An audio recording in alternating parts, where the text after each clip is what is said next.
Buenos días a todos. Gracias por estar, gracias por acompañarnos en un día sábado muy frío. Muchas gracias al doctor Diego Martín Pien, que nos acompaña y nos va a compartir sus saberes. El doctor Diego Martín Pien es odontólogo cirujano maxilofacial, Facultad de Odontología, Universidad de Buenos Aires, egresado en 1984. Actualmente en el Hospital Universitario Austral, profesional del staff de cirugía de cabeza y cuello y oncológico de partes blandas. Máster en implantología oral, rehabilitación implantológica, biomateriales, Universidad de New York, 1995, y práctica privada. Bueno, Diego, realmente es un placer tenerte con nosotros, te agradecemos mucho en nombre del colegio y de todos sus integrantes el estar con nosotros y compartir este tema que es tan importante y que cada vez estamos en presencia de más, lamentablemente. Así que bueno, adelante con tu charla, bifofonatos en odontología. Gracias, Diego. Bueno, buenos días a todos, es un placer estar compartiendo este rato con ustedes. Ante todo agradecer a la comisión directiva de la Quinta Región, al doctor Garcés, a la doctora Renegás, a todo el equipo que hace posible que estas charlas de educación continua que se hagan posible y que de alguna manera nos acerquen a la práctica diaria de todas las patologías que nos pueden llegar al consultorio, que estamos en solitario en muchas ocasiones, y tenemos que estar preparados para poder derivar o para saber diagnosticar una patología que nos puede llegar al consultorio y que cada vez es más frecuente. El tema de los bifofonatos están íntimamente relacionados con la odontología, porque principalmente los bifofonatos dan efectos adversos, y el efecto adverso más importante de los bifofonatos es la osteonecrosis maxilar. Y vamos a ver en este rato de charla, a lo mejor es un poco, vamos a intentar hacerlo lo más dinámico posible.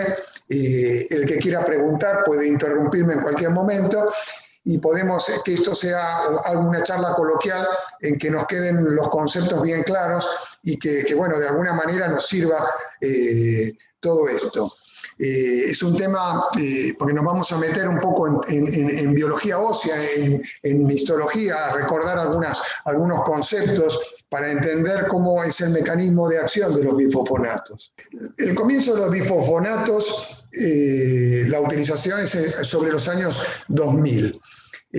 Ahí empieza a cada vez a haber más prescripciones de bifofonatos. Si pueden ver en la diapositiva que en el año 2005 solamente se realizaron, esto es una publicación de Balson y colaboradores, donde ellos explican que en el año 2005 hubo 200 millones de prescripciones a nivel mundial, de las cuales 40 millones fueron de consumo de vía oral. Ellos hacen un estudio retrospectivo de 7 años atrás y ellos comentan de que 4.000 casos se diagnosticaron para osteonecrosis maxilar. Y la osteonecrosis maxilar, es decir, aumenta exponencialmente los casos cuando son administrados por vía endovenosa. Entonces, vamos a ver de que en realidad los casos de osteonecrosis que van a estar asociados a los bifofonatos, muchas publicaciones internacionales comentan de que hay exposición a nivel en la cavidad oral de forma espontánea, pero en un pequeño porcentaje. El gran porcentaje de la exposición de la necrosis maxilar es después de un tratamiento odontológico. Por eso tenemos que estar muy atentos a los pacientes que hoy en día, cuando se hace una historia clínica, consumen bifofonatos. ¿Desde cuándo? Es importante el tiempo de prescripción y el tiempo que está tomando. Y el consumo no es lo mismo si es un consumo por vía oral o un consumo por vía endovenosa. Evidentemente, la vía de administración es fundamental a la hora de hacer un cuestionario de los pacientes, porque no es lo mismo la incidencia que nosotros vamos a tener sobre el maxilar, un paciente con vía endovenosa que con vía oral. Vamos a poder ver a través de esta charla qué es lo que tenemos que hacer, qué medidas preventivas tenemos que tener, y vamos a poder ver qué es lo que se dice internacionalmente con respecto a los bifosfonatos y cómo hay que actuar de acuerdo a los estadios si el paciente no está tomando, si el paciente ya está tomando bifosfonatos y cuando llega a nuestro consultorio. Históricamente, ya esto se utilizó, los bifosfonatos, como pueden ver en la diapo, para la industria como inhibidores de la corrosión. Después se empezó a utilizar en medicina con tomografías y con marcadores, y curiosamente se utilizó en odontología para pastas de utilización odontológica, ¿no? Pero bueno, esto es anecdótico. El tema es que a partir de los años 2003, los primeros reportes de Marx y colaboradores, un grupo de investigadores, hacen reportes de la osteonecrosis. Y ahí empezó, digamos, todas las publicaciones que empiezan a abordar todo el tema y el entender el por qué actúan directamente y el efecto adverso más importante es sobre los maxilares. Entonces, los bifosfonatos se van a utilizar para diferentes entidades clínicas. Entonces, evidentemente, como primera instancia, para la osteoporosis. Y para diversas patologías de origen sistémico, como evidentemente patologías de origen oncológico, como ser o primarias o secundarias, metástasis, y todo lo que esté relacionado con el recambio y la remodelación ósea. Entonces, como hablamos de la remodelación ósea, tenemos que tener en cuenta y hacer un repaso, un poco no que vamos a hacer una clase de histología, ni mucho menos, pero vamos a hacer un pequeño repaso de cuáles son los actores principales para entender qué es lo que pasa y cómo actúan los bifosfonatos. Vamos a tener evidentemente las células óseas, las osteoprogenitoras, que son las células pluripotenciales, son las que de alguna manera van a diferenciarse en células formadoras o que actúan en la resorción ósea.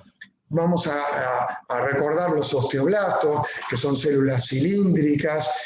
Vamos a ir viendo una a una qué es lo que pasa con cada tipo de célula. Lo que tenemos que tener en cuenta es que hay un desequilibrio en los procesos de formación y de resorción. Y que los efectos adversos que aparecen en los maxilares no solamente van a ser a nivel óseo, sino que nos vamos a encontrar efectos adversos en los tejidos blandos, como ser erosiones, vamos a encontrar movilidad de piezas dentarias, vamos a encontrar con el paciente que viene ya cuando está tomando bifosfonato sospechamos de que hay una osteonecrosis. Evidentemente lo primero que tenemos que hacer, más allá de la inspección clínica, es estudios complementarios, estudios radiológicos, estudios tomografías, para valorar el grado de afectación. Son tratamientos muy rebeldes. La osteonecrosis, cuando una vez se abren los tejidos blandos, ¿y por qué se abren los tejidos blandos? Porque está alterado el ciclo celular de la queratina y de alguna manera eso hace que los tejidos blandos no puedan cicatrizar bien también. Entonces, y aquí hago hincapié que la insuficiencia renal es un efecto adverso muy importante y tiene que ver con las dosis aplicadas por vía endovenosa, ¿sí? Entonces, Aquí lo que les comentaba hoy con respecto a que Marx y colaboradores hacen un estudio con respecto a la parte oncológica y lo que quiero hacer hincapié es que la eclosión digamos, la apertura de los tejidos blandos y que nos encontramos con ese tejido necrótico cuando vienen los pacientes fíjense que es un 78%, casi un 80%, después que los odontólogos metemos la mano. Entonces, tenemos que estar muy atentos, porque muchas veces estos tejidos necróticos o tejidos esclerosados, que nosotros vamos a ver una imagen que acompaña o que el paciente manifiesta una parestesia, y que acompaña por haber se le administrado los bifosfonatos, los tejidos todavía no están abiertos, pero si nosotros hacemos una simple extracción dental y no estamos controlando el posoperatorio o el preoperatorio y sabemos cómo manejar esa extracción, pueden venir los problemas. Entonces, ¿qué son los bifosfonatos? Los bifosfonatos son análogos de los pirofosfatos inorgánicos. ¿Y qué son los pirofosfatos inorgánicos? Los pirofosfatos inorgánicos son moduladores de la remodelación ósea. Entonces vamos a ver que a nivel molecular, en la estructura química, estas sustancias que son los bifosfonatos van a cambiar este oxígeno que está en la molécula de los pirofosfatos inorgánicos, lo va a cambiar por un carbono. Y dos moléculas laterales, que ahora vamos a ver qué significa cada una. La molécula de carbono le va a dar potencia al bifosfonato, a la estructura química. La R1, que es la molécula lateral, una de las moléculas laterales, le va a dar la afinidad con las moléculas de hidroxiapatita, los cristales de hidroxiapatita del hueso. Sabemos que tiene una estructura estequiométrica, una estructura características, los cristales de hidroxiapatita, y la R1 le va a dar la afinidad con respecto a la hidroxiapatita del hueso. Y la R2 le va a dar la potencia al fármaco.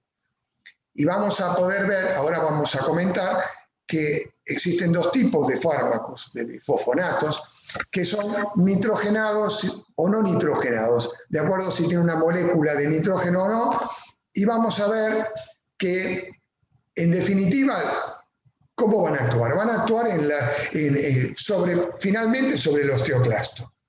Y los mecanismos de acción están muy discutidos y son muy variados, desde la apoptosis del osteoclasto, de la inhibición de la membrana celular, y hay muchas teorías cómo van a actuar, inclusive se habla actualmente sobre una inhibición indirecta del osteoclasto por parte de la acción de los bifosfonatos sobre el osteoblasto.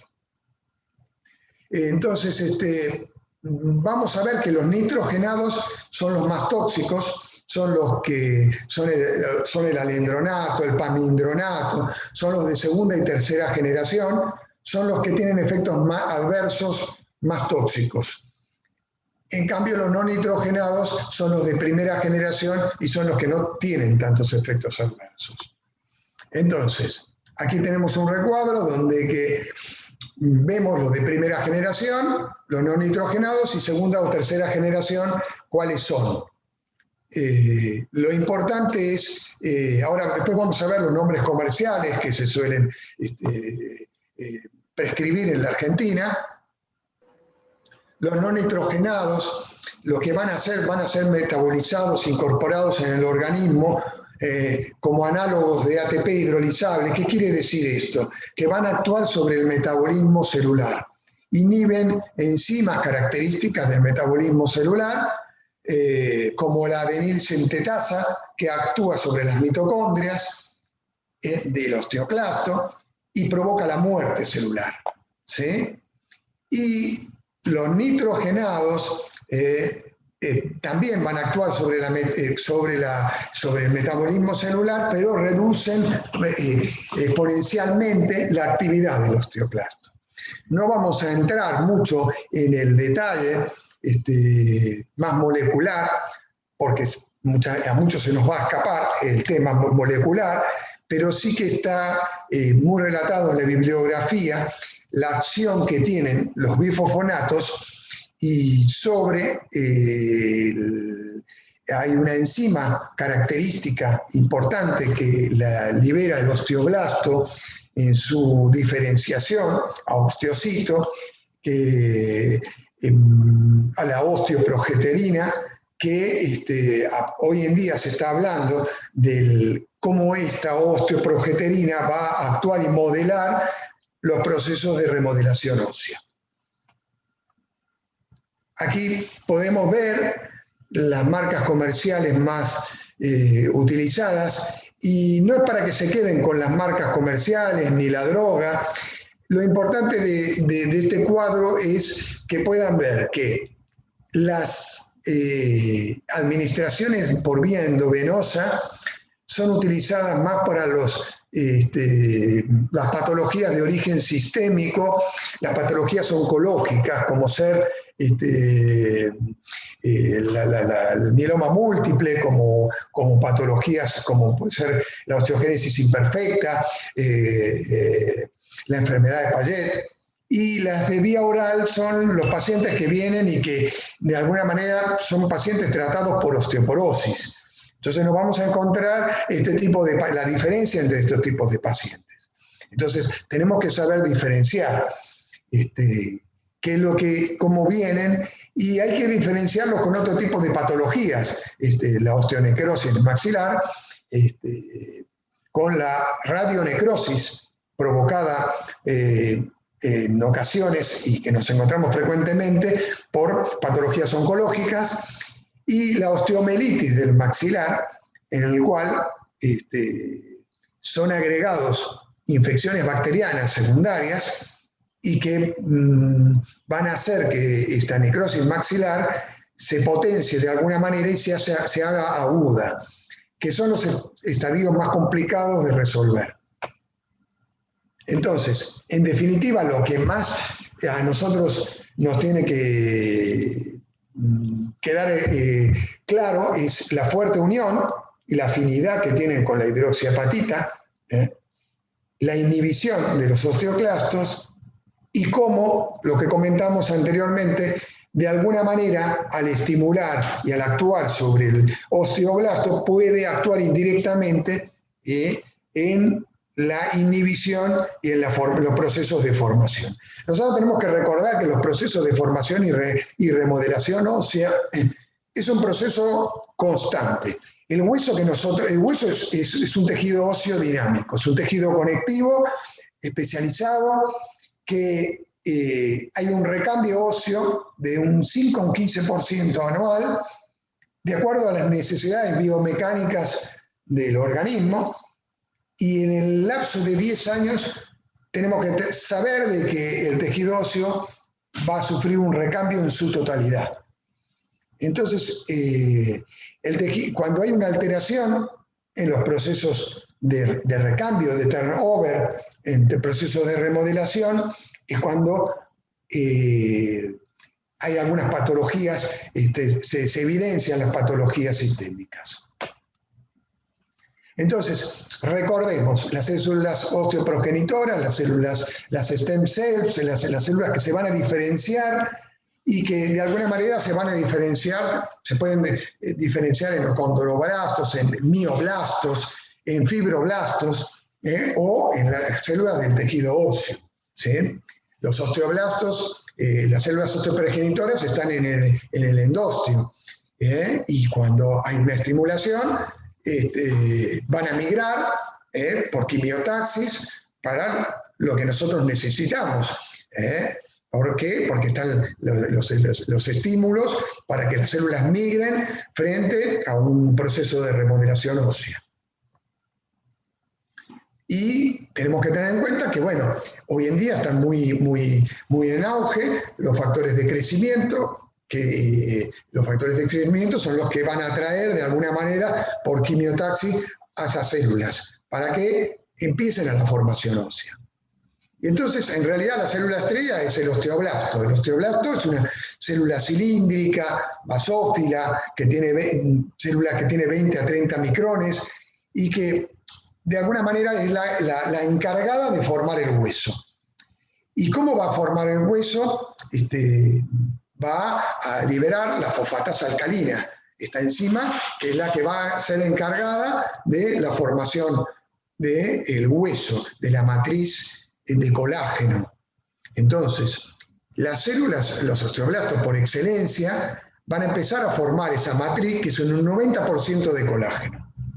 Y que luego esa matriz va a sufrir un proceso de mineralización ósea, ¿sí? Un proceso de precipitación cálcica de la hidroxiapatita. Entonces, y estas células van a quedar atrapadas en el estroma y van a quedar como esclavas en el tejido óseo. Entonces, porque van a evolucionar y cuando hay una precipitación cálcica, se quedan atrapadas, pero se quedan conectadas entre sí. Tiene una actividad como mecanorreceptores, y están unidas por un sistema de osteocítico canalicular. Todas ellas están unidas para los cambios que van a haber en el hueso y de alguna manera van a ser traducidos al exterior. Y los osteoblastos, recordemos que los vamos a tener en forma inactiva, con la característica de ser células planas, que son las lining cells, los osteoblastos que no están activos. Y finalmente tenemos los osteoclastos. Los osteoclastos son células grandes, son células multinucleadas, son células de 100 micrones, son células que tienen un citoplasma muy grande, con muchas vacuolas, con mitocondrias, y que tienen un ribete inferior, un ribete en cepillo, que es el que se va a unir al hueso, que se va a unir a la matriz ósea, y que con la liberación de la fosfatasa ácida va a empezar a hacer su proceso de fagocitosis y de resorción ósea.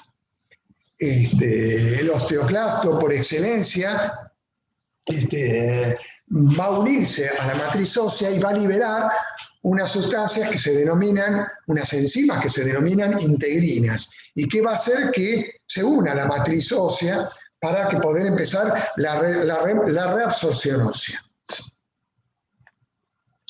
Entonces, recordemos que los osteoclastos liberan una sustancia que se llama fosfatasa ácido resistente, que permite que haya una desfosforilación de las proteínas y que de alguna manera se haya una solubilización de la matriz orgánica y de la fase mineral, se desintegre de alguna manera. Y estas fosfatasa alcalina, ya vamos a ver que como marcadores óseos, finalmente nos van a dar alguna luz de lo que está pasando en la remodelación ósea. Aquí vemos algunas imágenes histológicas de los osteoblastos que están empalizadas, los osteocitos que quedan atrapados, que forman los sistemas de Haber y que de alguna manera esto es toda la fase mineral. Aquí vemos una tinción, un tricrómico de Mason, en donde vemos que los osteoblastos que están en empalizadas, que están en formación, que son osteoblastos que están formando tejido, la parte orgánica, que luego aquí toda esta zona que estoy señalando es el osteoide, son los osteoblastos que van a recibir los frentes de mineralización ósea. Y finalmente, esto en azul, son los podemos ver células aisladas, que son los osteocitos, que es la estructura que va a quedar finalmente dentro del hueso, y son los que van a actuar como mecanorreceptores. que es el hueso maduro.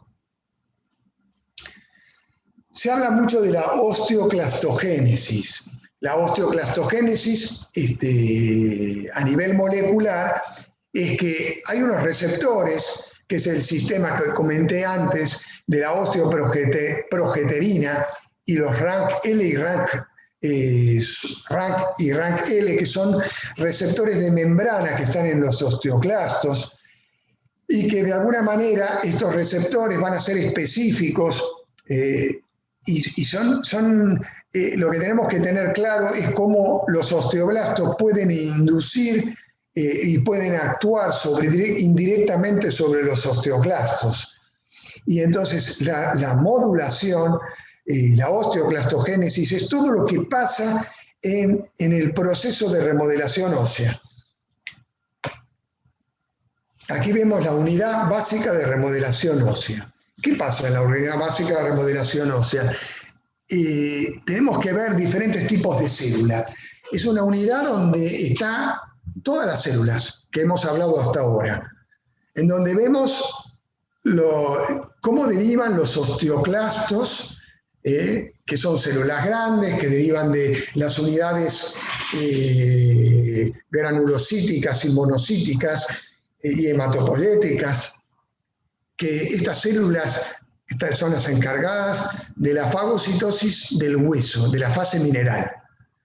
Aquí vamos a ver las células, los osteoblastos, las lining cells que están en reposo, y aquí podemos ver los osteocitos. Son células con prolongaciones que están conectadas y que de alguna manera habíamos comentado que son mecanorreceptores. Los osteoclastos aquí haciendo su reabsorción, los osteoblastos que derivan de las stem cells que van a encontrarse empalizadas, esperando los frentes de mineralización ósea, y como todo este conjunto tenerlo claro, a la hora que ahora vamos a ver cómo actúan y qué mecanismos tenemos con lo que a nosotros nos competen. Vamos a ver un corte histológico. Fíjense bien, aquí están los osteoblastos en empalizada, lo mismo que habíamos mostrado en el corte anterior. A nivel general, vemos aquí los osteoblastos que se van organizando, que van madurando y que se van a quedar aquí en empalizada para formar. Este es un frente de mineralización ósea y aquí vamos a ver los osteoclastos que están haciendo su reabsorción y su renovación. Cuando hay un tratamiento con bifosfonatos, lo más importante es la información que nosotros podemos tener del paciente y cómo debemos informar a este paciente. El paciente necesita, por una fase aguda, puntual, a lo mejor una extracción. Debemos consultar al médico, al endocrinólogo, al que lo está tratando, al que le recetó los bifosfonatos, qué tipo de bifosfonatos, la dosis, la vida media de esos bifosfonatos, y está descrito en la literatura de que más de 3 años se empiezan a ver mayor depósito. ¿Por qué? Porque los bifosfonatos tienen un depósito y una vida en el hueso de 10 años, con lo cual nosotros tenemos que estar atentos a cuál fue su vía de administración. Preguntan, ¿qué pasa con los de administración subcutánea semestral? Y la droga es denosumab. Sí, eso lo vamos a comentar luego. El denosumab es un tipo de bifosfonato. Lo que pasa es que todo lo que sean de administración, que sea tipo parenteral, tienen mayor incidencia sobre los efectos secundarios.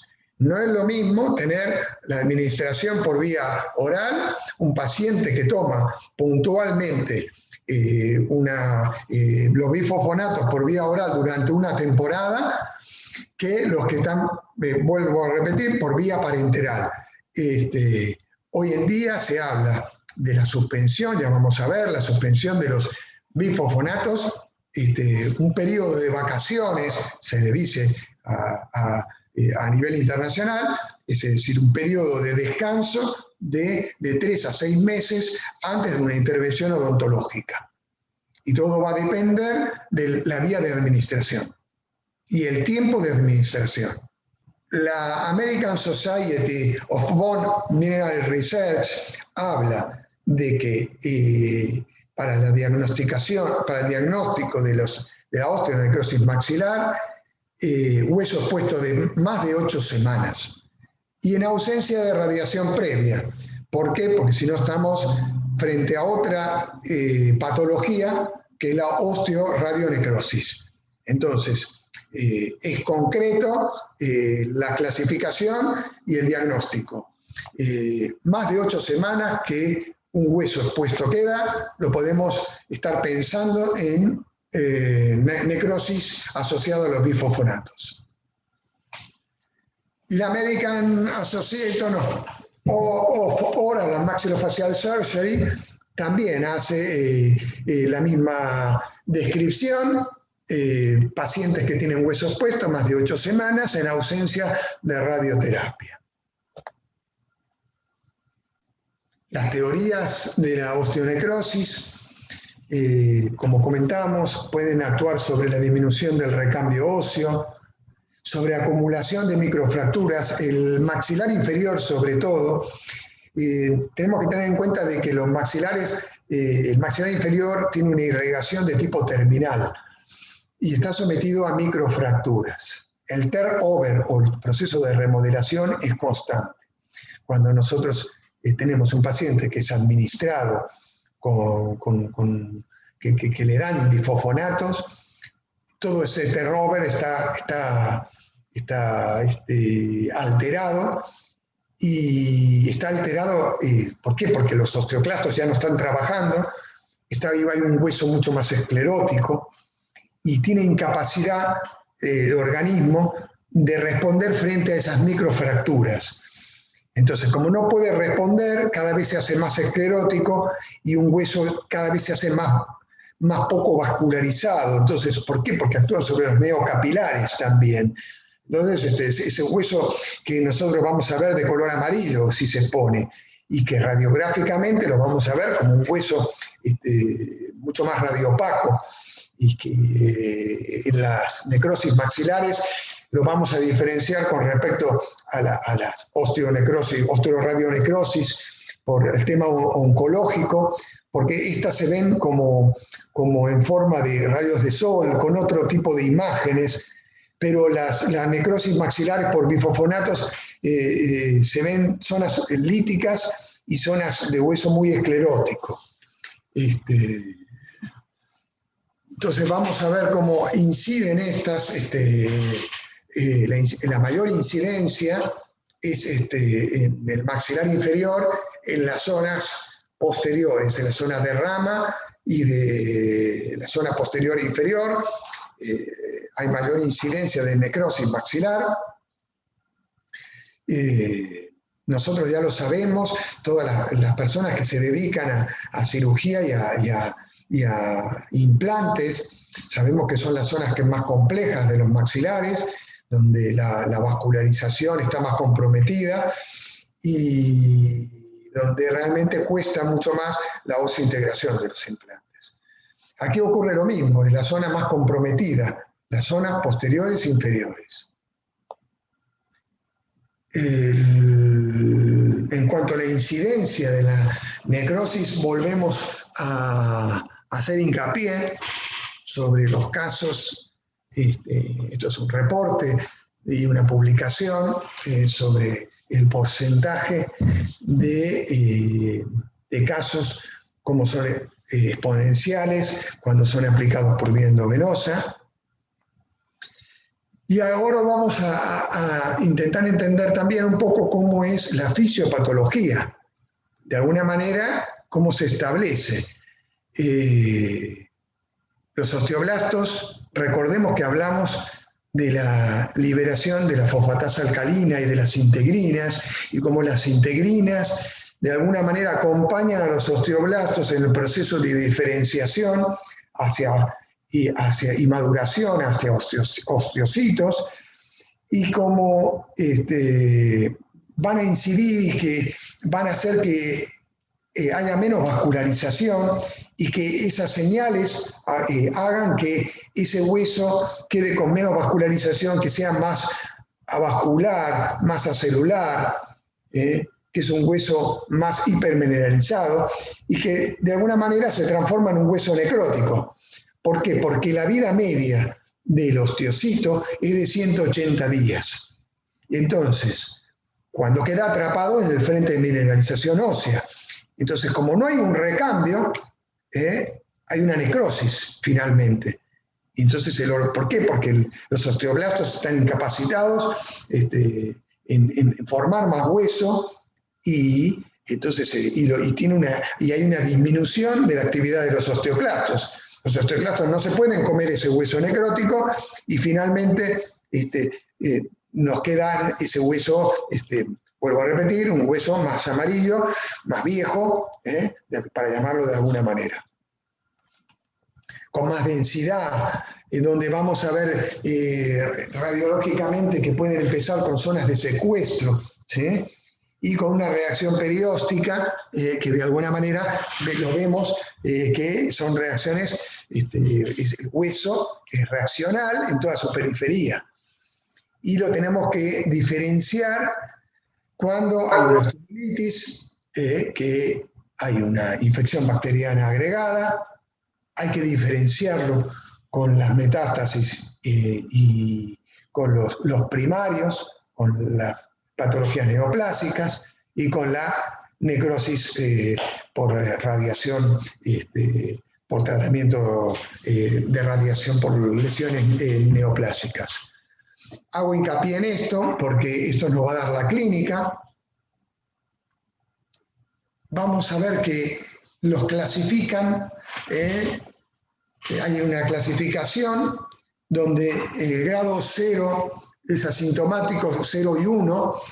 En el grado 0 no hay huesos puestos, pero el paciente viene al consultorio con molestias, que no sabe exactamente qué es, pueden venir con una parestesia, con alguna lesión, y nosotros, si hacemos una anamnesis y una historia clínica adecuada, ya podemos estar sospechando de que algo está pasando.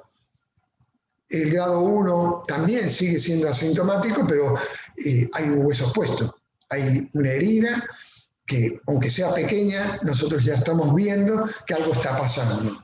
Y si nosotros tocamos esa herida que tiene hueso expuesto, muchas veces, si no sabemos cómo tratarla, cada vez se puede agrandar más. Entonces es muy importante el cómo tratarla.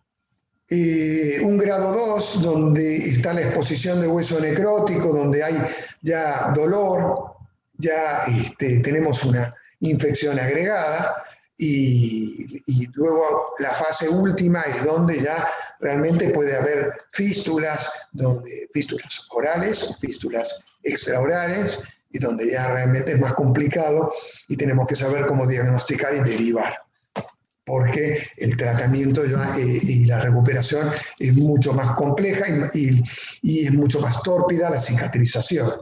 Porque en definitiva lo que nosotros tenemos que hacer es un legrado, hueso sangrante, hueso sano. Y muchas veces la anatomía de los maxilares, tanto el maxilar superior o inferior, nos encontramos con los límites del seno maxilar, vamos a encontrar en el maxilar inferior con un dentario inferior que nos limita el curetaje, porque lo que nosotros queremos es encontrar hueso sano para intentar hacer un cierre primario.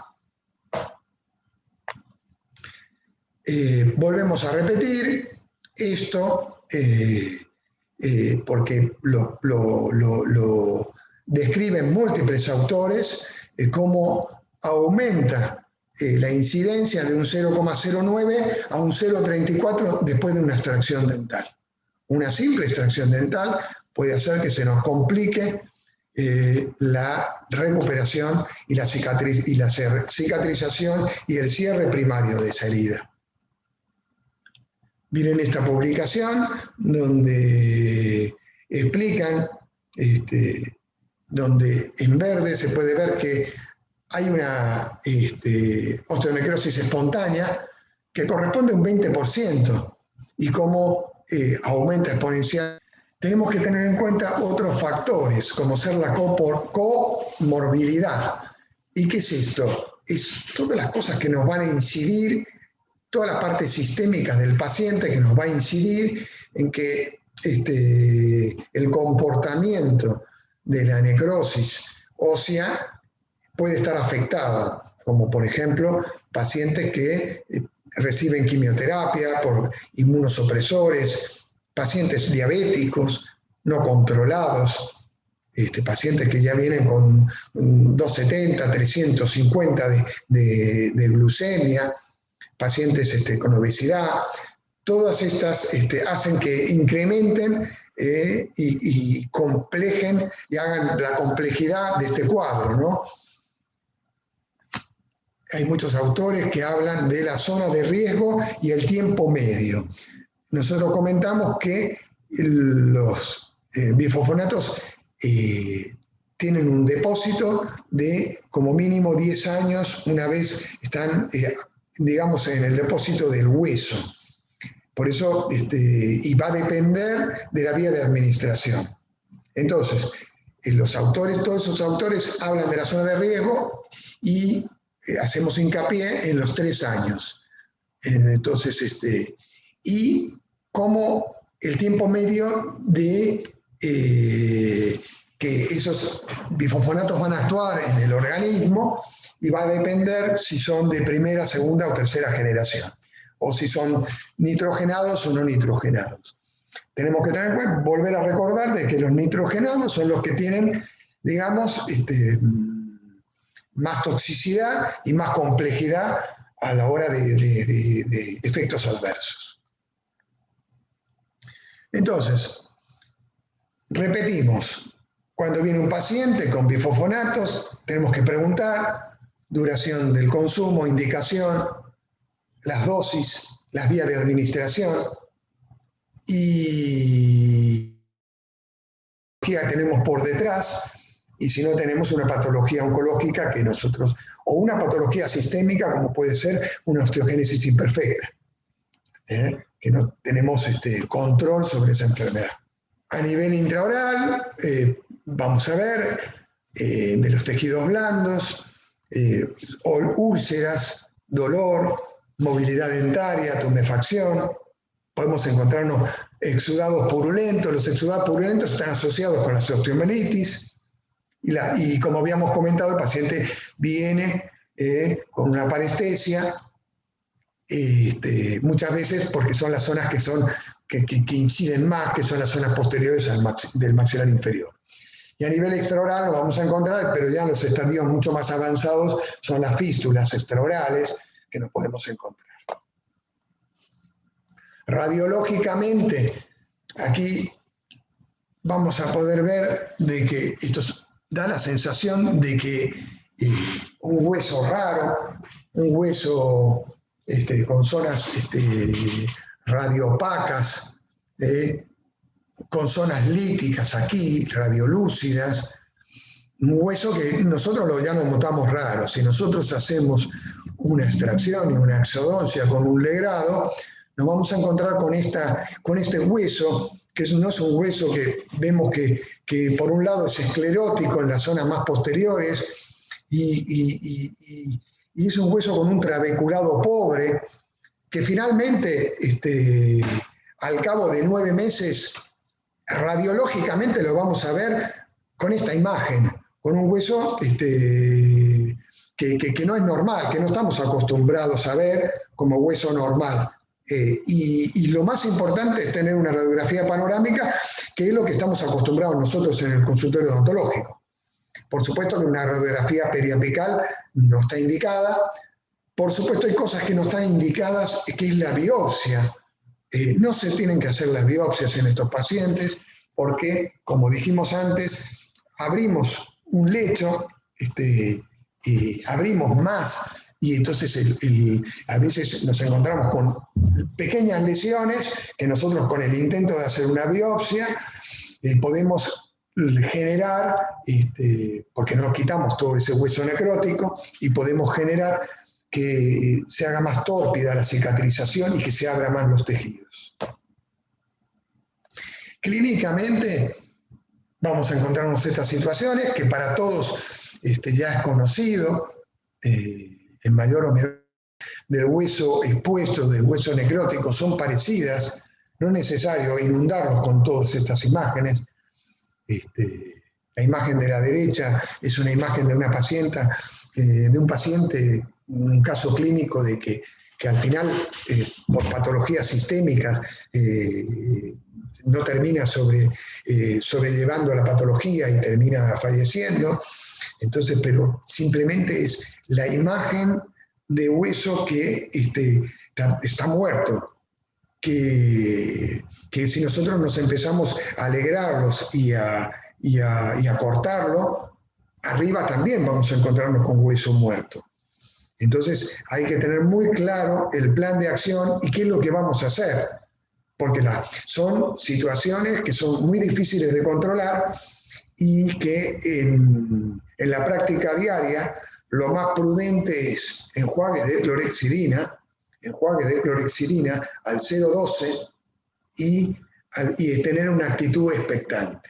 Derivar al profesional cualificado para que con anestesia local o general pueda hacer un abordaje e intentar hacer un cierre primario, con los cuales muchas veces se complica. Y hay que esperar el periodo adecuado, hay que hablar con los profesionales que están indicando los bifosfonatos, ya sea por razones oncológicas o por razones de patologías sistémicas, y cuándo se puede hacer ese periodo de descanso, y que eso nos va a favorecer de alguna manera la cicatrización. Recordemos que están afectados el ciclo celular de la queratina, que es los que van a estar actuando sobre el cierre primario de esos tejidos blandos. Vamos a ver un caso, mujer de 76 años que llegó al servicio de odontología por dolor mandibular difuso, de meses de evolución y ulceraciones mucosas submentonianas. La paciente tiene tratamiento de 5 años con alendronatos y se observó lesiones ulceradas en el maxilar. Clínicamente se ven estas situaciones. Tenemos que tener una tomografía donde podemos ver estas lesiones que se comunican con la tabla vestibular y que ya nos dan, evidentemente vamos a tener para el diagnóstico, podemos hacer tomografías, dental scan, que es lo que nosotros necesitamos y estamos acostumbrados a ver, y sobre todo radiografías panorámicas. Con una simple radiografía panorámica nosotros podemos ya evaluar, y con esta situación decimos no tocamos, enjuagues de clorhexidina y derivamos al profesional competente como para el maxilofacial para que pueda limpiar esta zona y poder evaluar a ver qué es lo que pasa a nivel sistémico. Mujer de 73 años con risodronato, recordemos que son de la segunda y tercera generación, son nitrogenados, que son los más tóxicos. Se observa la ulceración en la mucosa y a la tomografía vemos cómo está alterado el mentoniano, el conducto dentario inferior, cómo invade toda esta zona. Aquí en un corte coronal vemos cómo está esta imagen lítica aquí del maxilar y cómo está comprometiendo el dentario inferior. Y clínicamente a veces no son tan ruidosas, simplemente el paciente dice, bueno, tengo ahí una llaguita, da la sensación que en una primera instancia cuando uno hace la inspección, como si tuviera restos de alimento, hay que enjuagar bien al paciente con una gasita y ver si se desprende, si no desprende, que no tenemos ante otra patología. Y bueno, ante esta situación, vuelvo a repetir, mandar una batería de diagnósticos por imágenes que nos van a aclarar un poco la situación. Entonces, ¿cómo diagnosticamos cuando hay una alteración en la remodelación ósea? O tenemos un diagnóstico físico, que es la histomorfometría o las biopsias. Se utilizan, ¿no?, las biopsias metabólicas óseas, que se utilizan mucho para las osteodistrofias renales, para las alteraciones. En el diagnóstico primario de la osteoporosis o la osteoporosis avanzada, se hacen las biopsias metabólicas óseas con las histomorfometrías dinámicas, con la aplicación de fluorocromos y para ver los frentes de mineralización ósea. Los frentes de mineralización ósea, ¿qué quiere decir? Que en un tiempo determinado inyectamos un fluorocromo y al cabo de otro tiempo aplicamos otro. Entonces vamos a poder ver, esto es el caso esto es una tibia de un modelo experimental que nosotros trabajamos. Yo trabajé en mi tesis durante 5 años sobre modelos experimentales y aprovecho para poder compartirlos un poco y para poder ver cómo se ve una biopsia metabólica ósea de alguna manera y cómo se ve un frente de mineralización ósea. Estas líneas rojas y las líneas verdes, lo que van a determinar son los distintos tiempos que fueron inyectados y qué es lo que fue pasando con la deposición del hueso y con la organización del hueso. Nosotros podemos ver en un momento dado un hueso desorganizado, un hueso reparativo en el microscopio, y al cabo de un tiempo podemos ver qué es lo que pasa con ese hueso reparativo, si las laminillas óseas y cómo se van disponiendo de acuerdo a las necesidades biomecánicas del hueso. Entonces, pero bueno, en definitiva lo que tenemos que tener claro es que o hacemos como método de diagnóstico una histomorfometría o tenemos marcadores químicos, marcadores bioquímicos en el plasma o en la sangre o en la orina. Esto nos va a ayudar también como diagnóstico en el caso de la necesidad y nosotros queremos saber qué es lo que pasa con esa remodelación ósea. Hay marcadores bioquímicos que son muy característicos y se evidencian porque son secretados y sintetizados en la formación del hueso, como ser la fosfatasa, la osteocalcina, también es característico, pero es un marcador no colágeno, la osteocalcina, en este caso, pero nos va a medir, es uno de los mejores marcadores para ver qué es lo que pasa con los osteoblastos, si están trabajando y si están, el proceso de remodelación, de formación del hueso es correcto. Entonces, hay otros marcadores que son los péptidos de extensión del procolágeno. Estos marcadores tienen mucho auge en la actualidad y se llaman marcadores bioquímicos CTX.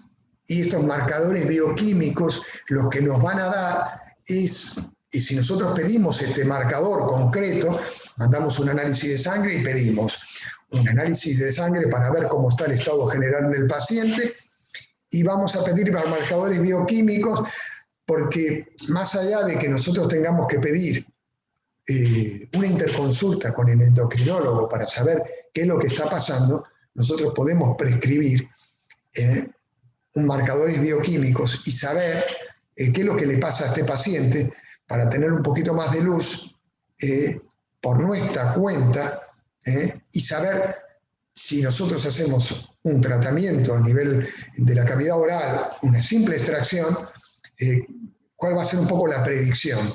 ¿Y qué es lo que pasa? Estos marcadores CTX tienen unos valores.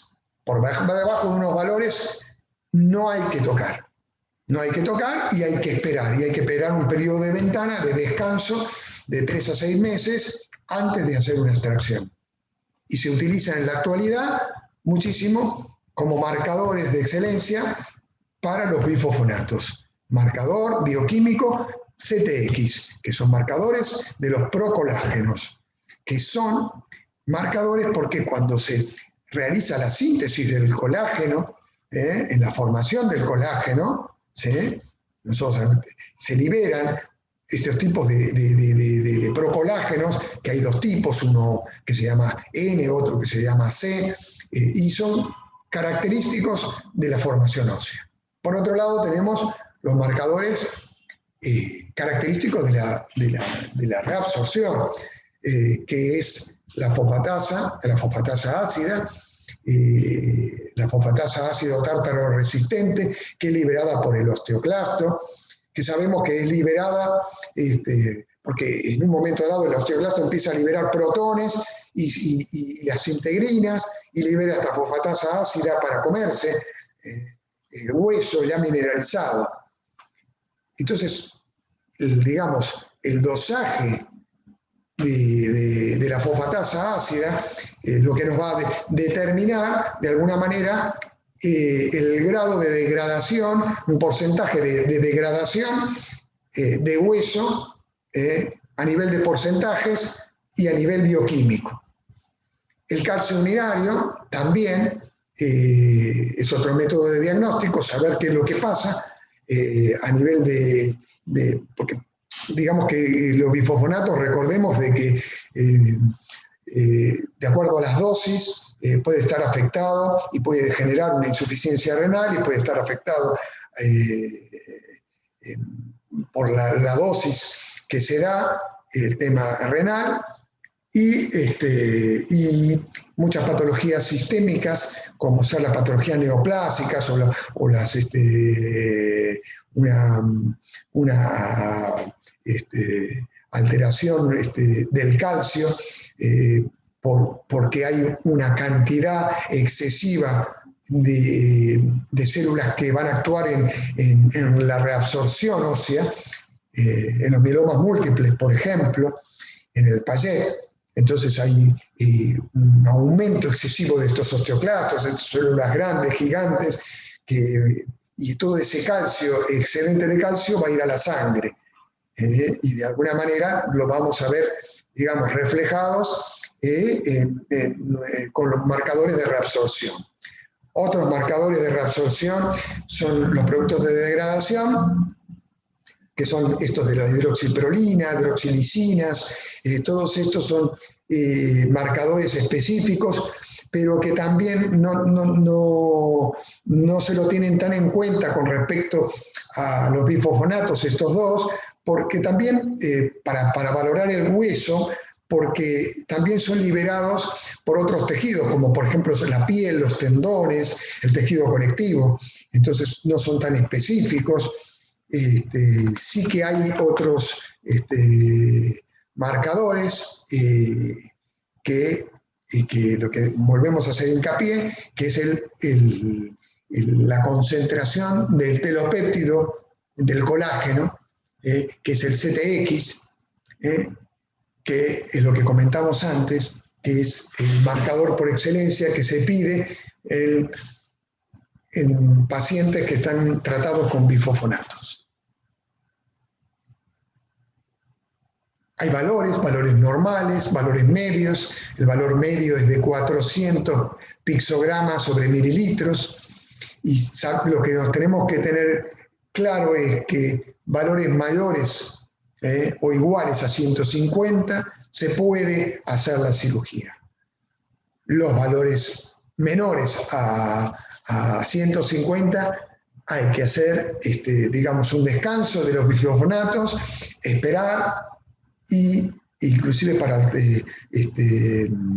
tanto para los vías de vía oral o vía endovenosa, hay que esperar, hacer el tratamiento odontológico y luego volver a hacer un CTX como para saber en qué condiciones está a nivel sistémico, los procesos de remodelación que vuelvan a estar más normales y volver a la medicación, siempre con el permiso del médico tratante. Entonces, bueno, finalmente vamos a ver los protocolos. Hay publicaciones internacionales donde hablan de diferentes grupos grupo A, engloban a los pacientes que van a comenzar con tratamientos de bifosfonatos, un grupo B, pacientes que ya consumen, pero no presentan ninguna clínica de la osteonecrosis, y por grupo C, pacientes que consumen bifosfonatos y ya está declarada la necrosis del maxilar. En el grupo A, repasemos. Estudio por imágenes, enseñanza de medidas de higiene, instalación de medidas preventivas, restauraciones, tratamientos de endodoncia. Como el paciente se prevé comenzar con bifosfonatos, se hacen las extracciones de las piezas que ya están comprometidas, piezas que tienen movilidad, quitar bordes filosos de las prótesis, todo lo que sea preventivo, hasta inclusive colocación de implantes. Este tema ya está más discutido, el tema de la colocación de implantes en un paciente que va a comenzar con bifosfonatos. Es muy dudoso, pese a que está relatado en la bibliografía internacional, es muy peligroso a la hora de colocar un implante donde a posteriori va a haber digamos, una alteración en el T-Rover, en el recambio óseo, y yo personalmente pienso que no se deben colocar implantes dentales, ya un paciente que tiene un problema de este tipo, pero sí realizar endodoncia, ser más conservadores, intentar hacer inclusive puentes y darle el beneficio de tener una mejor situación oral, como para que el paciente pueda defenderse, si después vienen los problemas cuando comiencen con los bifosfonatos. El grupo B es que cuando ya consumen bifosfonatos, pero menos de 3 años. Entonces, se recomienda el tratamiento, por supuesto, estos pacientes no presentan en estos momentos la necrosis del maxilar, entonces vamos a hacer, igual que el grupo A, vamos a hacer todas las medidas preventivas, y si tenemos que hacer maniobras quirúrgicas, como ya están consumiendo los bifosfonatos, tenemos que ser delicados a la hora de hacer extracciones dentales. Todos sabemos cómo hacer exodoncias. Aquí el objetivo no es es una charla que no vamos a ver cómo vamos a hacer exodoncia, pero sí ser delicado. Yo creo que el tratamiento, así como uno trata el hueso, así va a responder ese hueso en su recuperación. Y si nosotros tenemos que hacer una exodoncia de una pieza inferior, y si estamos con el forceps del eje que te pego haciendo movimientos como para extraer y expandir las tablas, o se nos fractura y quedan las raíces expuestas, todas esas maniobras hacen de que ese paciente, inclusive que ya está tomando bifosfonatos, pueda tener una recuperación de la extracción mucho más tórpida y se nos complique.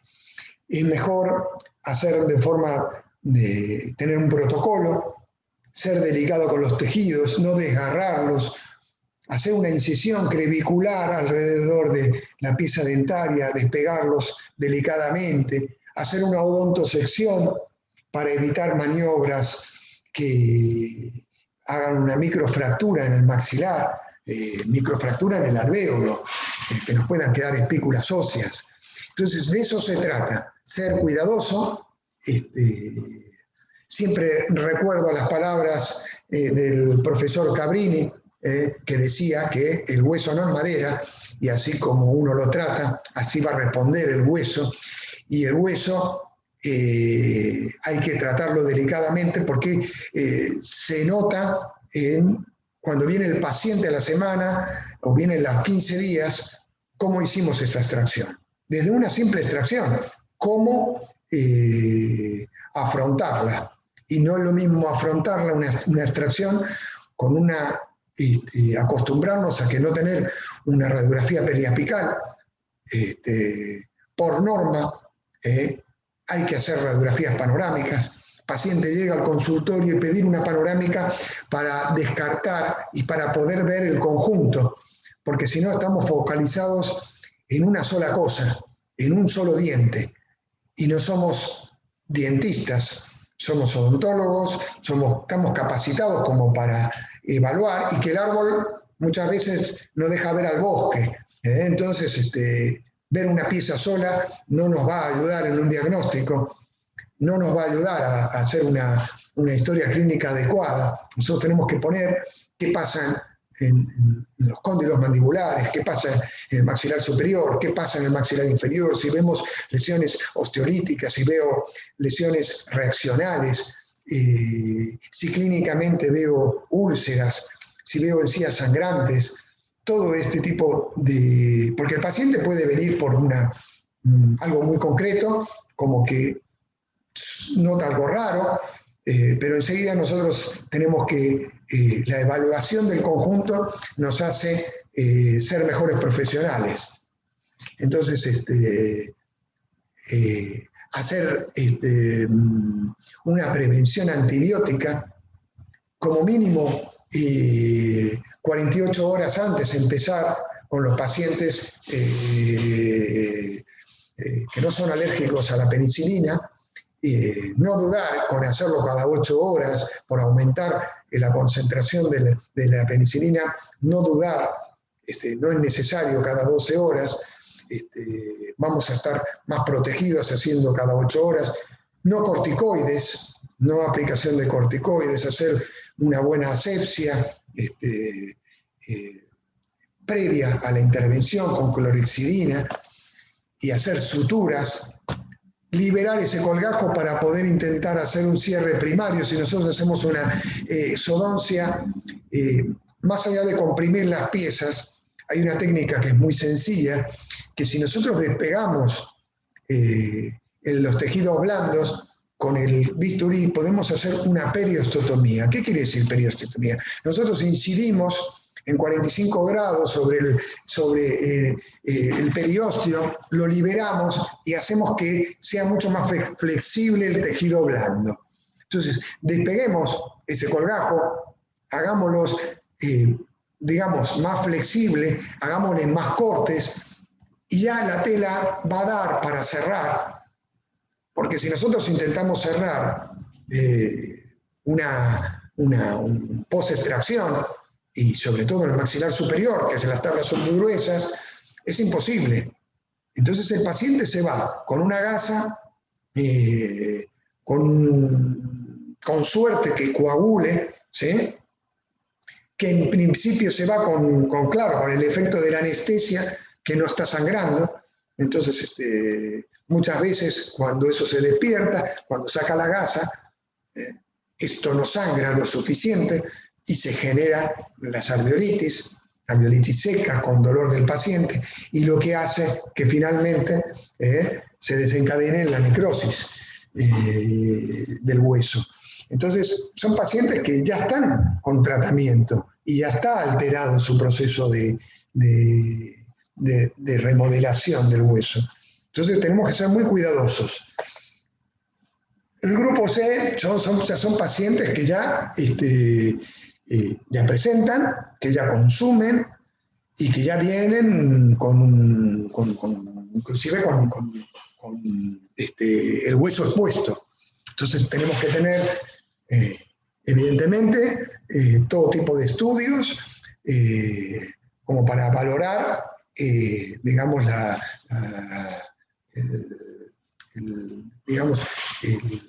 el grado de alteración que tenemos en la cavidad oral. Recordemos que la excreción de la droga es después de los 10 años completamente. se va a dividir en, digamos, para el tratamiento de acuerdo a diferentes estadios. Si es asintomático y tenemos la exposición de hueso necrótico y no hay infección, si tenemos la exposición de hueso, entonces enjuagues con clorhexidina y antibióticos. Si el paciente no es alérgico, amoxicilina clavulánico. Si el paciente es alérgico, podemos utilizar una clindamicina. Podemos recurrir al metronidazol de 500 miligramos para agregarle para el tema de los anaerobios y la utilización de AINES. Sobre todo, lo prudente y que parecería ser que no hace efecto porque no deja de ser un enjuague es la clorhexidina.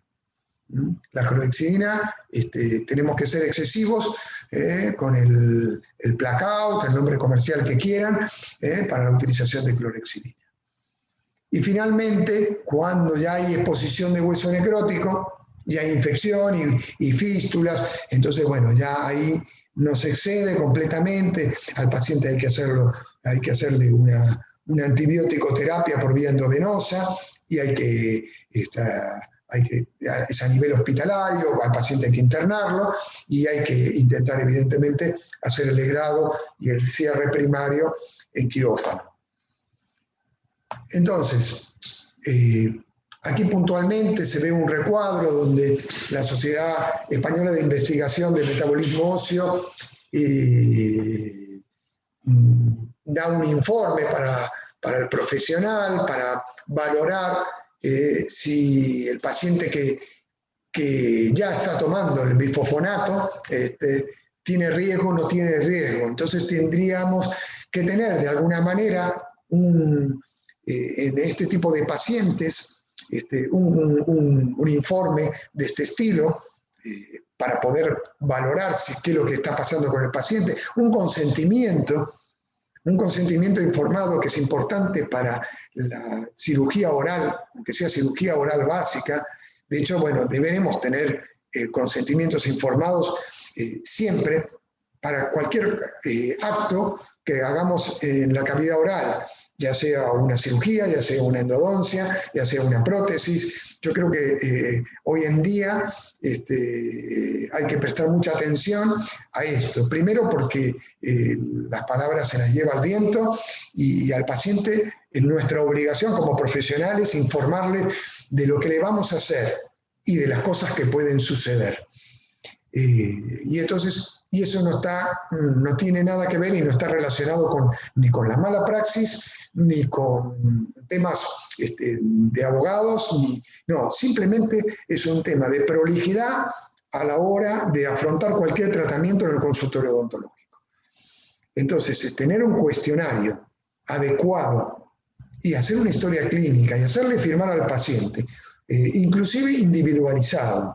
El paciente fulanito de tal está en tratamiento con bifosfonatos, hace tanto tiempo, está tratado por el médico fulanito de tal, que se le ha realizado una interconsulta para ver las dosis que están tomando, las causas por qué lo está tomando.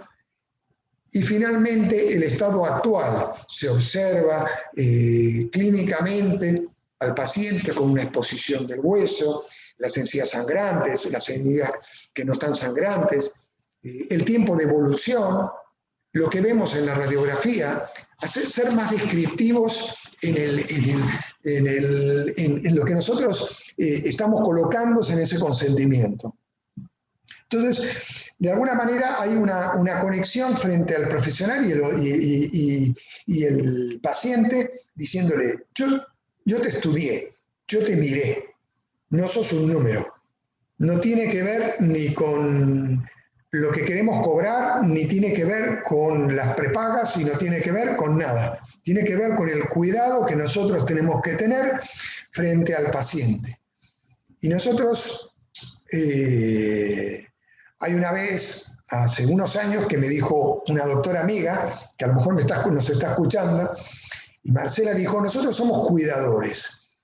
Y y siempre me quedé con esta frase, porque nosotros tenemos que ser cuidadores de los pacientes, porque es nuestra responsabilidad. Y se acabó la época en la cual nosotros escribimos 2 líneas y escribimos en 2 frases lo que hicimos y el importe. En una historia clínica no tiene que estar, digamos, descrito nada que sea económico. La historia clínica es la historia clínica de nuestro paciente. Es una anamnesis, y es una anamnesis completa donde nosotros tenemos que, en un pantallazo, después vuelve el paciente, o frente a un juez, viene el paciente y nosotros podemos declarar con toda la tranquilidad de que nosotros cuidamos a ese paciente, que lo vimos, que vimos todo lo mejor como para que su tratamiento sea efectivo. Y eso es muy importante, que está en nosotros, y no pedir permiso, por supuesto, a ningún médico. No tiene que ver con el permiso, porque no tienen que darnos permiso. Tenemos que pedir una interconsulta con el médico endocrinólogo, con el médico clínico, con el médico cirujano, pero nosotros tenemos que estar seguros a la hora de un diagnóstico, para que de alguna manera dignificar nuestra profesión y que salgamos de meros técnicos y que digamos, bueno, nosotros hacemos una interconsulta, queremos saber la opinión y después nosotros tenemos nuestra propia opinión de qué es lo que tenemos que hacer. O podemos consultar con otros profesionales cuál sería el procedimiento más adecuado en un momento indicado. Pero es muy importante y está en nosotros saber cómo abordarlo. Y finalmente, esto también en una revista española de cirugía, yo les traigo cosas de España porque yo viví muchos años en Barcelona, en España, y como 30 años, y les puedo compartir cosas de lo que suceden allá, pero que es bueno porque es que en muchas cosas tenemos que mirar al viejo continente, en las cosas que se hacen, para copiar, simplemente copiar y mejorar la atención primaria aquí. Bueno, aquí ponen amoxicilina de 500 miligramos, yo creo que es mejor la amoxicilina siempre con mejores dosis de 8,75, con clavulánico, siempre de acuerdo al peso corporal, pero no hay que tenerle miedo a las dosis, para tener dosis efectivas, porque si no damos 500 miligramos y nos quedamos cortos. No hay que tener miedo de asociar las amoxicilinas con clavulánicos, con metronidazol, siempre con protocolos adecuados, de darle al paciente protectores gástricos, como ser el pantoprazol, como ser el omeprazol, de 20 o de 40 miligramos, como para que el paciente esté cubierto y que no empiece a tomar antibióticos y después tenga vómitos y problemas gástricos que compliquen más su estado general, ¿no? Y por supuesto, aquí lo que hacen es tener, digamos, consejos y de alguna manera un cuadro como para una guía, para que el odontólogo general pueda saber cómo manejarse frente a estas situaciones. Ángel, yo de alguna manera te puedo hacer llegar algún cuadro como para poderlo hacer extensivo en el colegio, para quien quiera tenerlo, saber cómo manejarse frente a estas patologías. Y bueno, finalmente agradecerles nuevamente al doctor Garcés, a la doctora Venegas, a toda la gente que está detrás y que a lo mejor no está presente, para que trabajemos con todo esto y que hagamos más efectiva nuestra práctica diaria. Muchísimas gracias. Y ahora no sé si hay preguntas. Sí, Diego, la verdad que muchísimas gracias a vos. En estos tiempos de sensibilidad por todo lo que estamos viviendo en pandemia, yo recién me acordaba que enfrente de mi casa había un cable en el piso, hace unos días estaba lloviendo, Y yo ahí pensaba, hay quien pasa de largo, esquiva el cable y se va a su casa, hay quien puede llamar por teléfono y hay quien puede quedarse y advertirle a la gente que eso es peligroso. Las personas como vos se mojan y advierten a los que vienen que eso puede ser peligroso. Eso hace de nuestra profesión la diferencia y la excelencia en el tratamiento. Yo te agradezco infinitamente este conocimiento que vos nos compartís. Y de este modo vamos cumpliendo con el rol del colegio de poder llegar a los chicos que por ahí, por distancia, por diferentes situaciones, no tienen acceso a estas disertaciones de excelencia. Así que no quería dejar de expresarte este agradecimiento. Mientras charlábamos, mientras escuchábamos la charla, yo le escribía a Gladys y justamente le expresaba esto, le decía, el año que viene nos vamos a ir, la mesa directiva se va a ir. Le preguntaba a Gladys, ¿vos también te vas? Y bueno, nos pusimos un poco sensibles porque esto tiene que continuar. Y la voluntad de este tipo de situaciones no siempre se manejan en las instituciones. Entonces, quiero agradecerte a vos y quiero pedirle a los matriculados que apoyen la continuidad, que busquemos gente con interés en este tipo de conocimientos. Y debiéramos ser muchos más. Debiera haber lleno el auditorio.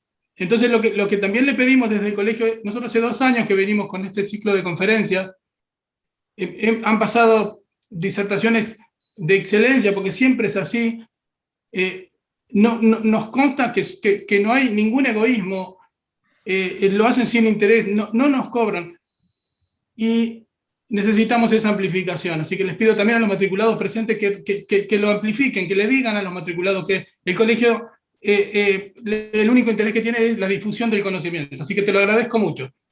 Ahora voy a pasar a leer las preguntas, porque hay algunas preguntas. Después le voy a dar la palabra a Gladys, que es nuestra presidente de comisión académica.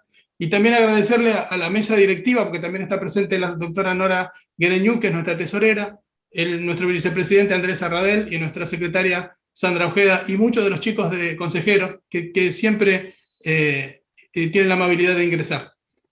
En el chat, en algún momento escribió, creo que Ricardo era, pero me dio no te quise interrumpir.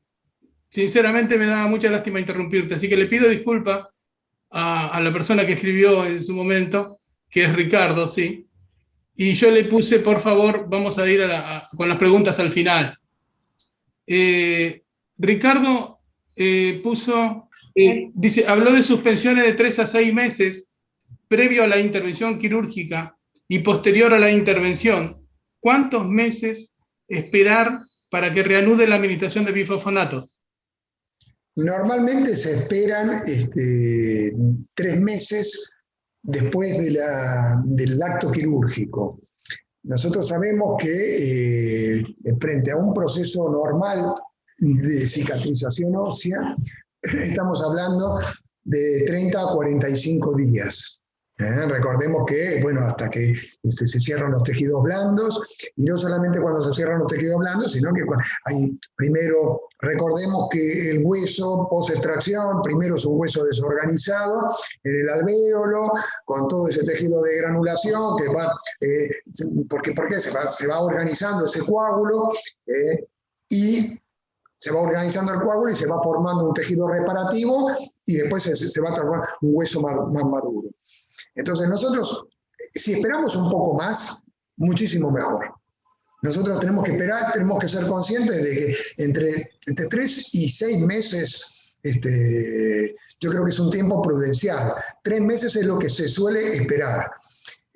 Por supuesto con la venia y con el consentimiento del profesional que lo prescribe, pero nosotros tenemos que hacerle hincapié, porque nosotros somos conocedores de la zona tratada, que no es lo mismo haberle hecho 3 extracciones en el maxilar inferior, en la zona posterior, donde la irrigación es mala, donde la cicatrización es más tórpida, que haberle quitado un incisivo central, un resto radicular en la zona anterosuperior, que sabemos que es un hueso más blando, que lo comprimimos, que está mucho más vascularizado.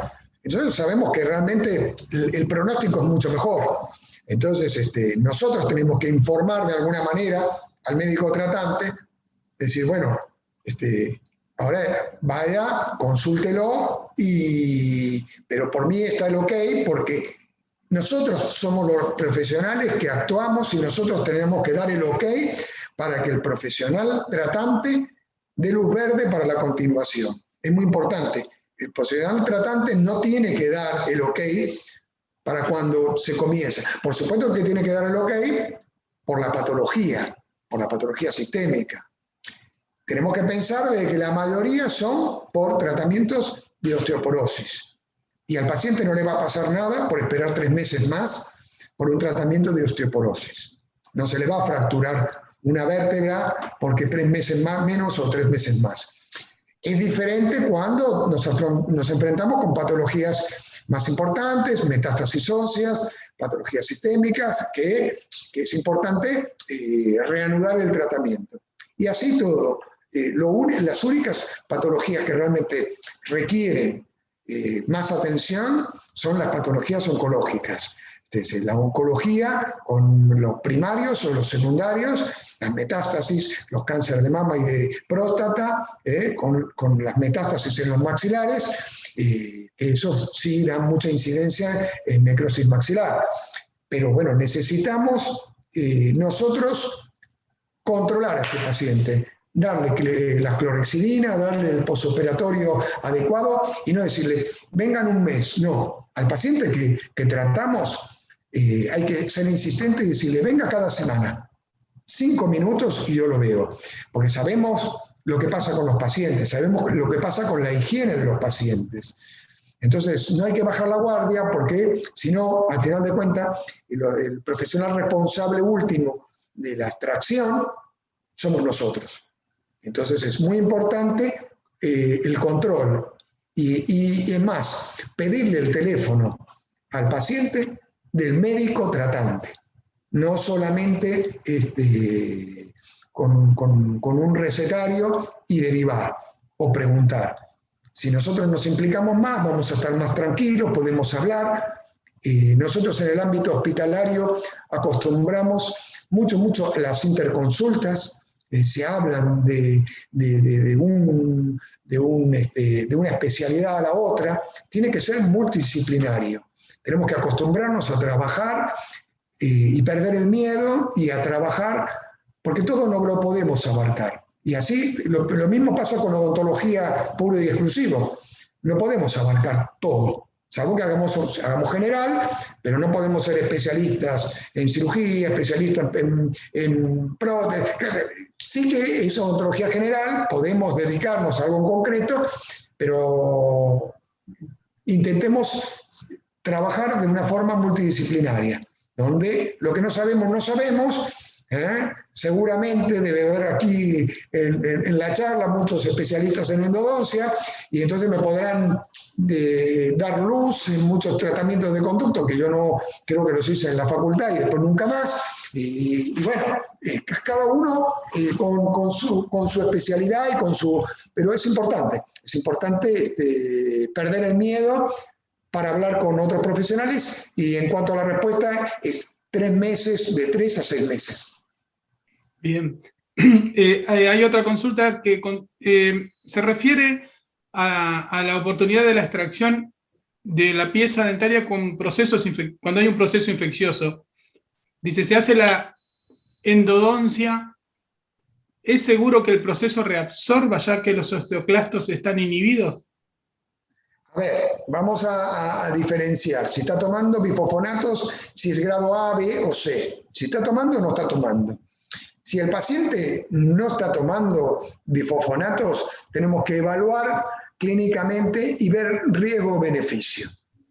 Mi criterio es, paciente, ¿qué va a hacer? Que va a tomar bifosfonatos simplemente para un tratamiento de forma crónica de osteoporosis, no es lo mismo que un paciente que va a tomar dosis por vía endovenosa. Entonces yo voy a ser mucho más riguroso a la hora de decidir qué va a pasar con ese proceso crónico. Sabemos evidentemente, por estadísticas y por la especialidad de endodoncia, que bueno, que muchos procesos cuando son poco organizados terminan reabsorbiendo. No hay que cometer los errores de que hay procesos ya quísticos o ya con más tiempo de evolución, que no hay que pedir milagros a un tratamiento de endodoncia, ni porque pongamos pasta ahí arriba se va a reabsorber. Termina eso en una mala situación. Entonces es preferible hacer la extracción, hacer un buen curetaje, un cierre primario, utilizar, otra de las cosas que se pueden utilizar y que es importante en los pacientes que queremos un cierre primario, utilizar las esponjitas hemostáticas.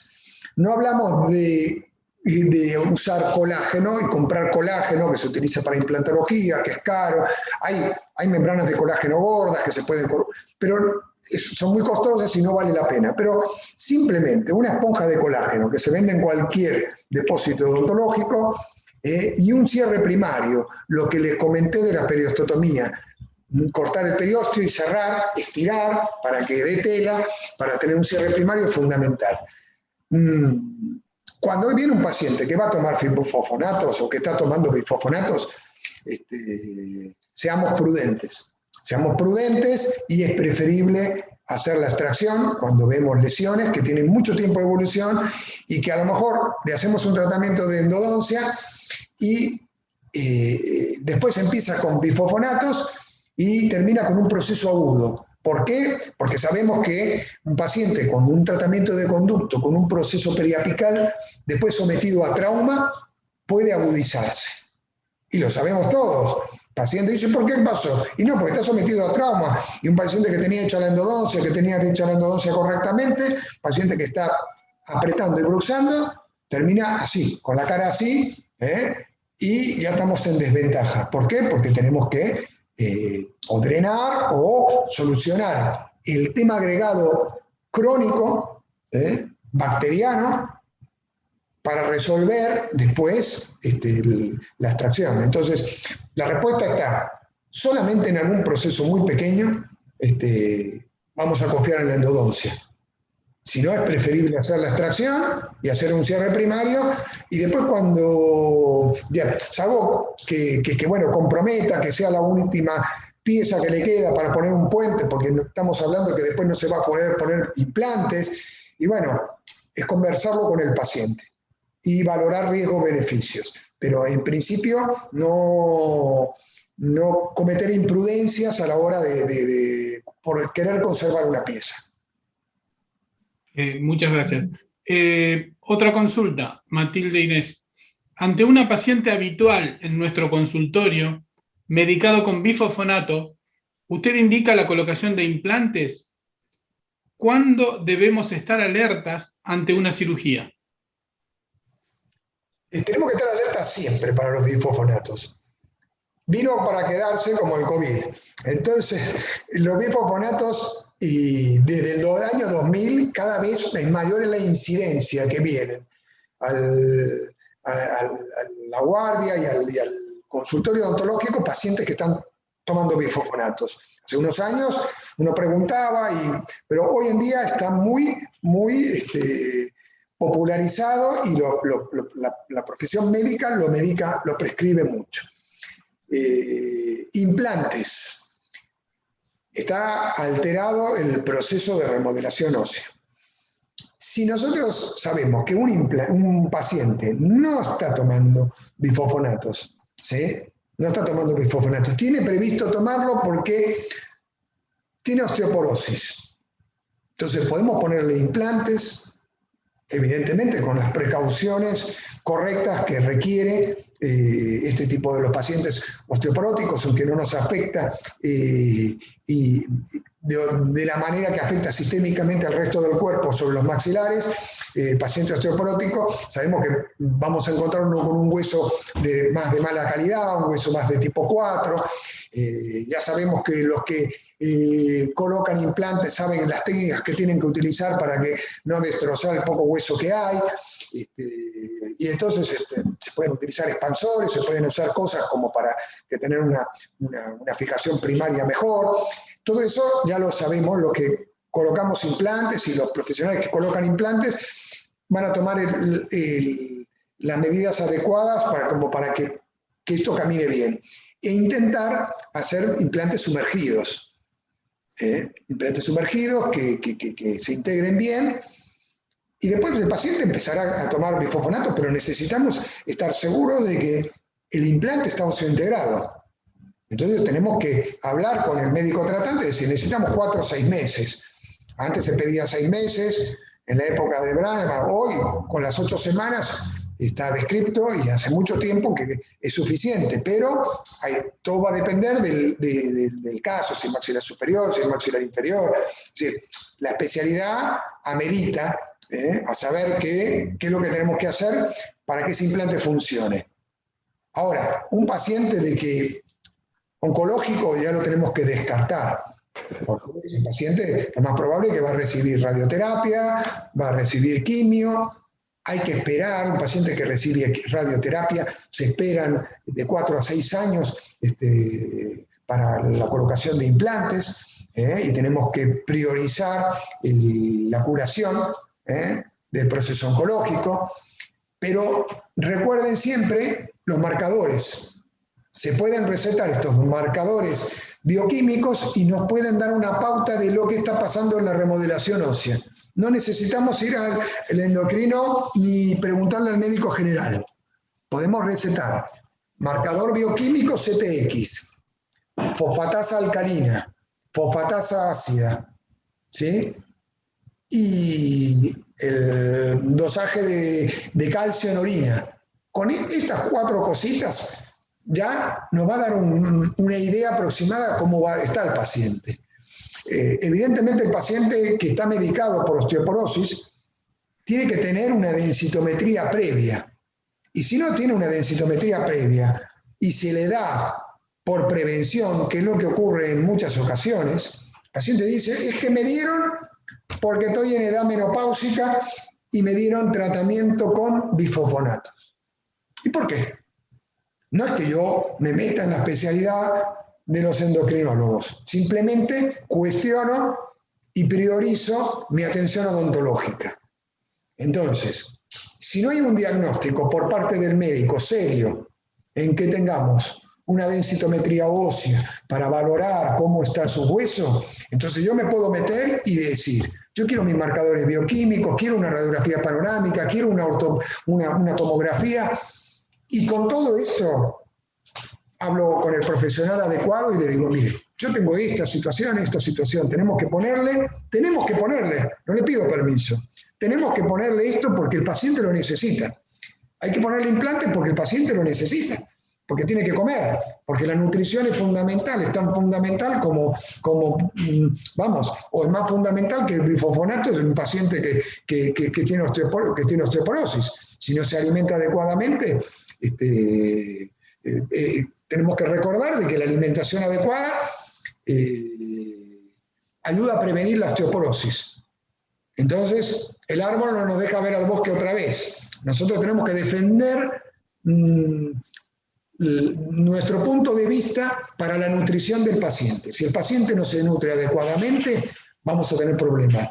Inclusive los pacientes oncológicos, los pacientes que están internados, se evalúa mucho el tema de la nutrición, porque un paciente malnutrido y un paciente comprometido puede tener como, digamos, como factores de comorbilidad un aumento de la diabetes por una alteración en la alimentación. Entonces, no minimicemos lo que tenemos que hacer nosotros. Sin no comprometernos, pero podemos poner implantes, pero tenemos que valorar la dosis, las vías de administración, lo que hablamos antes, dosis, vías de administración y el tiempo de administración de los bifosfonatos, ¿no? Muy excelente y claro. Yo, por último, o sea, después todas las demás consultas son todos agradecimientos, hay muchísimos agradecimientos. Yo te voy a pedir las vías de comunicación, si hay algún mail donde que los matriculados puedan contactarte. Ya te digo que va a haber derivaciones, consultas. Te solicito eso, el colegio está a tu disposición, ni hablar. Las redes del colegio van a estar a disposición de los matriculados para este caso, para lo que vos me decías de proporcionarme, de una guía. Y le voy a dar la palabra a Gladys. De mi parte, un abrazo, muchísimas gracias, un placer. Gracias, Ángel. Bueno, Diego, realmente muy, pero muy agradecidos.